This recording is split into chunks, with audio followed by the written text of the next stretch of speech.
Hello welcome to international TV news channel. ఈరోజు మనం మైబాద్ జిల్లా మైబాద్ మండలం నడివాడ అనే గ్రామానికి రావడం జరిగింది. మనతో కాంగ్రెస్ లీడర్ అలాగే మాజీ సర్పంచ్ గారైన బుచ్చిరెడ్డి గారు మనతో ఉన్నారు. నమస్తే సార్, బాగున్నారా? గత 5 సంవత్సరాలుగా మీ గ్రామానికి ఎలాంటి మీరు అభివృద్ధి కార్యక్రమాలు చేపట్టారు? నేను 88లో సర్పంచ్ అయ్యాను. 88 నుంచి 96 దాకా సర్పంచ్ చేశాను. అందులో విలేజ్లో అప్పుడు ఏ ఒక్క డెవలప్మెంట్ లేదు.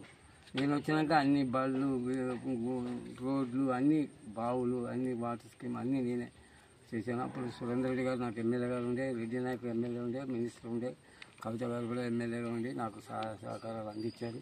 ఇప్పుడు మురళీనాయక్ కూడా నాకు అందుబాటులో నాకు అన్ని విధాలా సహకరిస్తుండు. నా విలేజ్ కూడా ఇప్పుడు డెవలప్మెంట్ కూడా చేయడానికి సిద్ధంగా. ఇప్పటికి ఎస్సీ కాలనీలో 2 రోడ్లు వేసినాం. ఇవాళ మళ్ళీ 2 రోడ్లు వేస్తానికి సిద్ధంగా ఉన్నాం. మాకు పార్టీ వలన మాకు అంత మంచి ప్రజలకు కూడా అనుకూలంగానే ఉన్నాం. ఓకే సార్, మీ గ్రామంలో ఎలాంటి సమస్యలు ఉన్నాయి?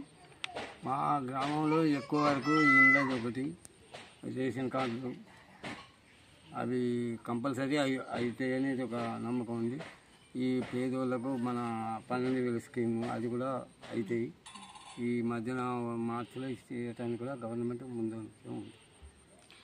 ఓకే, కాంగ్రెస్ లీడర్గా మీరు మీ గ్రామానికి ఎలాంటి అభివృద్ధి కార్యక్రమాలు చేయాలనుకుంటున్నారు?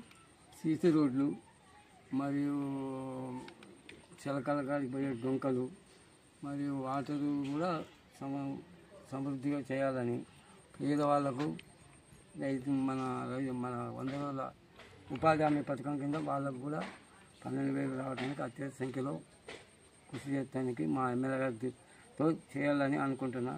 ఖచ్చితంగా పేదవాళ్ళను పైకి తీసుకెళ్లాలనే ఉద్దేశమే మా పార్టీ, మా కార్యకర్తలు, మేము మా లీడర్లకు కూడా అదే పద్ధతిలో పోతాం. కాంగ్రెస్ ప్రభుత్వం రావడం మీకు ఎలా అనిపించింది? కాంగ్రెస్ ప్రభుత్వం రావడానికి సంతోషంగా ఉందమ్మా. మరియు 10 సంవత్సరాలు వెనకబడిపోయిన తెలంగాణలో ఇప్పుడు కాంగ్రెస్ పార్టీ రావడం ముందంచెలో తిరగడానికి మా ముఖ్యమంత్రి రేవంత్ రెడ్డి గారు చాలా కృషి చేస్తున్నారు. చాలా హ్యాపీ పార్టీ రావడానికి. 10 సంవత్సరాల తర్వాత మన కాంగ్రెస్ పార్టీ వచ్చిందంటే కార్యకర్తలు కానీ ప్రజలు కానీ సంతోషంగా ఉన్నారు. ఓకే సార్, మా ఛానల్ ద్వారా ఇంకెవరికి ఏమైనా చెప్పాలనుకుంటున్నారా? చెప్పాలంటే మా ఎమ్మెల్యే గారికి, మా నాయకులకే చెప్పాలని, ఇంకా డెవలప్మెంట్ చేయాలి. మా ఎమ్మెల్యే గారికి నాకు చేస్తారనే ఆలోచన నాకు ఉంది. వారు తప్పకుండా చేస్తారు. వారికి ధన్యవాదాలు. వారి కింద నేను ఒక సర్పంచ్ అధ్యక్షునిగా, ఒక కార్యకర్తగా నేను చేయడం నా భాగ్యం. నేను సంతోషపడుతున్నాను. సో ఇదండి టుడే ఇంటర్వ్యూ. Thank you.